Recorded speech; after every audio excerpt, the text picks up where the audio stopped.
government or outside India, the central government, or in the case of a member of the serving in connection with the affairs of a state, the government of that state. এবার দেখুন explanation কি দিচ্ছে, a member of the service whose services are placed at the disposal of a company, corporation or other organization or a local authority by the central government or the government of a state shall, for the purpose of these rules, be deemed to be a member of the service serving in connection with the affairs of the union or in connection with the affairs of the state, as the case may be, notwithstanding that his salary is drawn from the sources other than the consolidated fund of India or the consolidated fund of that state.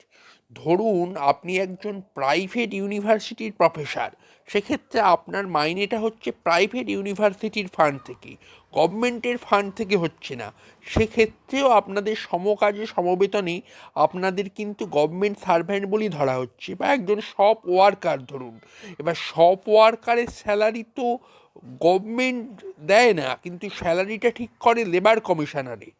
তার মানেই বুঝতে পারছেন যে অনেকে বড়াই করে যে আমরা গভর্নমেন্ট সার্ভেন্ট, কিন্তু গভর্নমেন্ট সার্ভেন্টের ডেফিনেশনটা কী দিচ্ছে আপনারা এখানে বুঝতে পারছেন। দেখুন, that is salary notwithstanding that his salary is drawn from the sources other than the consolidated fund of India or the consolidated fund of that state. তার মানে গভর্নমেন্ট সার্ভেন্ট বলে আলাদা কিছু হয় না, হয়তো পোস্ট হয়, পুলিশ হয়, অন্যান্যই হয়, কিন্তু আলাদা করে সরকারি চাকরি বলে হয় না।